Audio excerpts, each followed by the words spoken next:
Comment se passe l'impression d'un magazine? C'est ce que je vous invite à découvrir avec l'impression du magazine numéro 2 des Chroniques du Beryllium. Bonjour les créatifs, je suis Mélodie Pépin, graphiste, professeure de dessin et éditrice du magazine trimestriel Les Chroniques du Beryllium, magazine pour créer son propre univers fictif et le faire connaître. Alors aujourd'hui nous sommes le 8 mars 2021, c'est un grand jour pour moi, je vous partage ma joie parce que comme certains le savent, le magazine avait stoppé sa production sur 2020 et là le bébé numéro 2 du magazine va sortir aujourd'hui, donc voilà je me trouve chez l'imprimeur et je vais vous emmener pour fêter ça dans les coulisses de la production, directement voir les planches imprimées. Le choix d'un partenaire imprimeur est quand même un moment crucial. J'aurai l'occasion de faire un article plus détaillé dans les magazines suivants concernant les différents procédés d'impression et comment choisir son partenaire imprimeur. Je vais vous faire un petit point sur le magazine numéro 2 avant qu'on rentre avec Cassandre, Coralie, Uriac de la bande dessinée. Vous allez avoir un chapitre de particulièrement explosif et que je vais en plus décortiquer pour vous montrer sur quel phénomène scientifiquement viable je me suis basée pour construire ce chapitre 2. Ensuite, vous allez trouver dans l'article méthode un outil que j'ai adoré expérimenter quand j'étais plus jeune et que je vais vous partager pour pouvoir classer vos toutes premières recherches. Ensuite, c'est une double joie pour moi de publier ce numéro 2 parce que c'est l'inauguration de la rubrique Les Chroniques des élèves. Donc je félicite mes élèves qui ont publié leur premier dessin dans ce numéro. Et je suis très fière de vous, donc n'hésitez pas, continuez. Voilà, vous prendrez de l'assurance. Et pour tous ceux qui ne sont pas encore édités dans le magazine, j'espère en tout cas que vous aurez beaucoup de plaisir à visualiser ces premiers travaux. Vous partirez à la rencontre de Richie Faret, qui est artiste pluridisciplinaire et qui nous donnera quelques conseils pour pouvoir mener sa barque du mieux possible dans le milieu des arts. Je vais mettre ma tenue de combat et c'est parti! Et oui, c'est parti! Chez Au Gutenberg, je suis accueillie par Christophe, qui a déjà de très bonnes nouvelles. Bonjour Christophe. Bonjour, bienvenue chez nous. On y va? Ouais, c'est parti. Allez. Je sais que tout est en place. Ouais, On est prêt à imprimer. d'accord. On est déjà en machine. Ouf. Les plaques sont déjà calées. Ah Donc bah. vous allez voir le résultat Eh ben allez, de votre c'est parti. travail. Et là, je suis conduite directement près de la presse offset dont nous verrons le principe très particulier aujourd'hui. Le conducteur de presse offset vérifie la conformité du taux d'ancrage des premières feuilles par rapport au bon à roulis papier que j'avais validé quelques temps auparavant. Si l'impression numérique est utilisée pour des tirages beaucoup plus faibles car peu de frais fixes et s'apparente à un énorme photocopieur en termes de méthodologie de travail, l'offset, elle, est une ancienne technologie qui permet d'imprimer sur des quantités relativement importantes, mais qui nécessite des frais fixes conséquents et la production de plaques offset. Pour ce magazine qui fait 68 pages couverture comprise, vous arrivez à 32 pages toutes calées dans la machine et ancrées. D'où le fait que ce soit une très grande machine, tellement grande que l'on peut monter dessus. Tout au sommet, nous pouvons voir 4 énormes rouleaux, les encriers, qui sont répartis d'un bout à l'autre de la machine et ont chacun une couleur, le noir, le cyan, le magenta et le jaune. Car nous imprimons en quadrichromie, les feuilles quant à elles passent sous nos pieds et vous voyez de l'autre côté qu'elles traversent la machine à toute vitesse, près de 9000 feuilles par heure. Un dernier contrôle de la part de l'opérateur, puis de la mienne, et enfin, je donne le feu vert pour la production, autrement dit ici, mon bon à rouler. La production démarre alors pour ma plus grande joie. Les feuilles qui ont été imprimées sur leur recto ont besoin de 15 à 20 minutes de séchage avant d'être retournées pour être imprimées sur leur verso. C'est une étape que l'on appelle la bascule. Je profite de ces 15 minutes de séchage pour retrouver Christophe et lui poser quelques questions. Déjà, première question que certainement tous les deux peuvent se poser, c'est comment ça se passe une fois qu'on a donné notre fichier à l'imprimeur, qu'on a envoyé par mail. Qu'est-ce qui se passe ensuite dans le cadre de l'impression offset qui nous intéresse aujourd'hui? Alors, lorsqu'on reçoit un fichier, il va être contrôlé en interne au sein de l'entreprise par un atelier que nous appelons la PAO. PAO ou pré-presse. D'accord. Ça consiste à des contrôles basiques qui sont chez tous les imprimeurs à peu près les mêmes.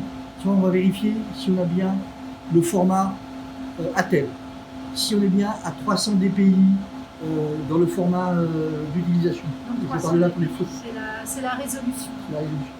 On va vérifier qu'on a bien des bords, des traits de coupe. On va vérifier que les noirs sont en surimp et pas en défonce. On va vérifier également qu'on a un taux d'ancrage acceptable et pas la superposition des 4 couleurs qui pourrait nous poser des problèmes au niveau de l'impression. On a en fait tout un cahier des charges qui est contrôlé à chaque réception de fichier pour veiller à ce que l'impression se passera dans de bonnes conditions. D'accord.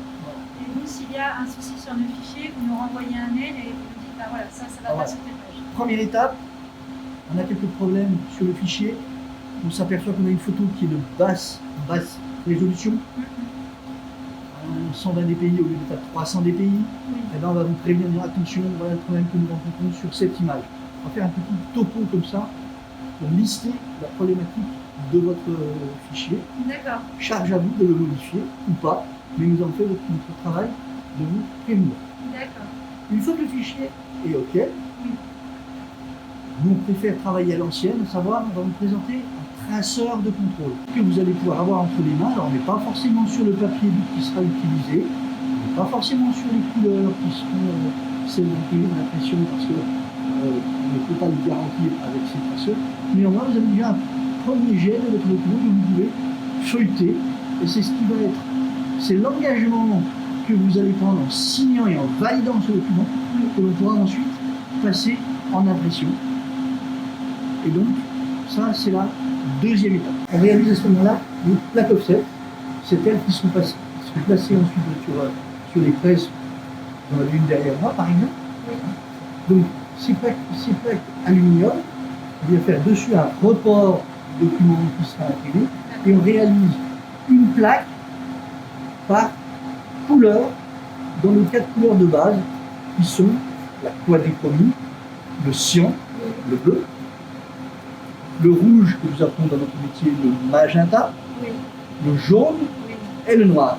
D'accord. Donc, pour réaliser une impression, on a ce qu'on appelle 4 couleurs, simplement, et seulement 4 couleurs.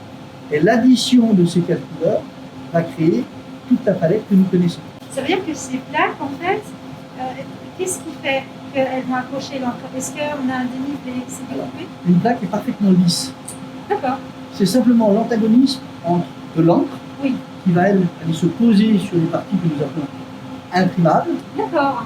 et une solution que nous appelons une solution de mouillage, Oui.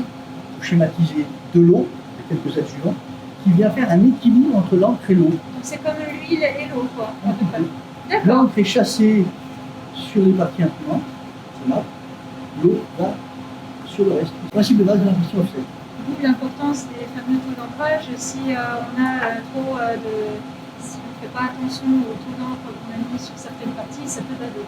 C'est aussi pour ça qu'il faut faire extrêmement attention, par exemple, lorsque vous allez utiliser des caractères très très fins, très maigres, des scripts par exemple, avec des aplats noirs, par exemple, où on a un risque en fait de bouchage, c'est-à-dire que le caractère va prendre moins de place qu'il n'en a et puis malheureusement venir par boucher et perdre le texte. Alors justement, Christophe s'apprête à nous montrer à quoi ressemblent ces fameuses plaques offset en aluminium.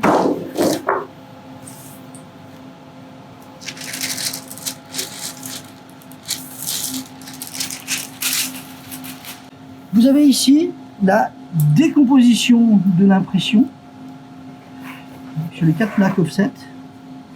Donc ici on a le jaune, Oui. ici on a le rouge, Oui. et on le voit sur les illustrations. Et là on a le cyan, le bleu. En fonction des imprimeurs et des machines qu'on utilise, on mettra plus ou moins de pages par plaque. D'où l'importance de fournir à son imprimeur des fichiers en page à page afin qu'il puisse les remettre dans l'ordre qu'il convient pour imprimer. Cette phase s'appelle l'imposition.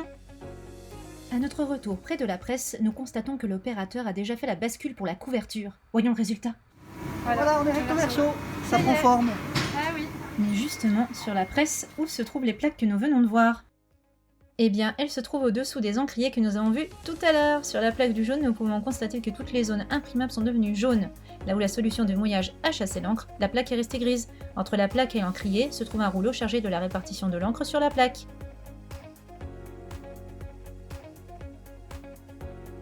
Voyons à présent comment se déroule le changement d'une plaque pour l'impression d'un cahier intérieur d'une magazine.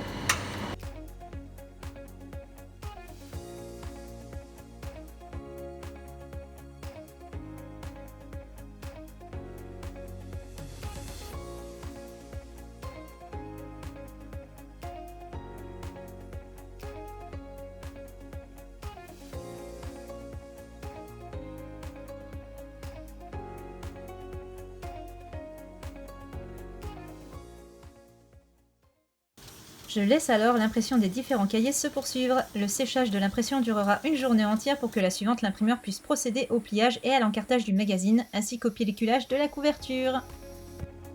Voilà les créatifs, c'est fini pour aujourd'hui. Je réceptionnerai les magazines la semaine suivante. J'espère que cette petite vidéo vous a plu. Si vous souhaitez vous procurer tous les numéros du magazine, vous pouvez vous rendre sur mon site internet. Et si vous souhaitez soutenir le magazine, offrez-le à vos proches créatifs. Vous pouvez également partager cette vidéo et me retrouver sur Facebook. A très bientôt et restez créatifs.